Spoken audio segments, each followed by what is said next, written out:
RKBS.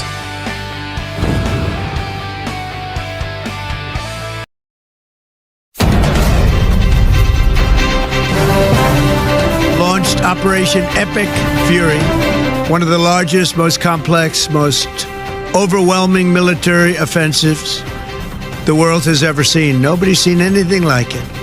Sa ulo ng mga balita, sa ikutlong araw ng pag-atake, nagbabala ang United States na magkakaroon ng mas mahabang labanan na ayon kay US President Donald Trump na maaaring tumagal ng 4 na linggo. Binigyan diin ng Armed Forces of the Philippines nitong Lunes na ang Iran ay walang proxy state or non-state actor sa Timog Silangang Asya na binigyan diin na walang kapanipaniwalang nabanta sa Pilipinas sa gitna ng tensyon sa gitnang silangan.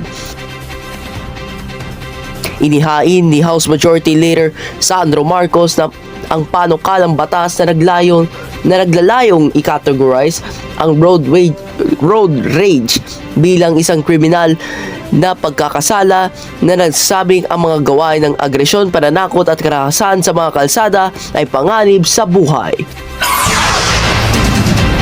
Newsline ngayon kasama si Rod Cyril Dumatera. Magandang gabi po.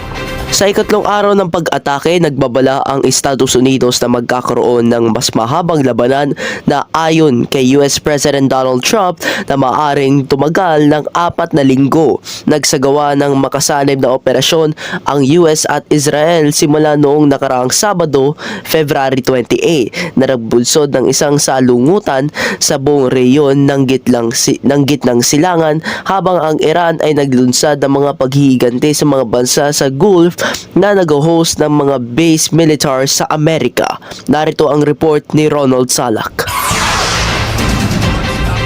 Epic Fury, one of the largest, most complex, most overwhelming military offensives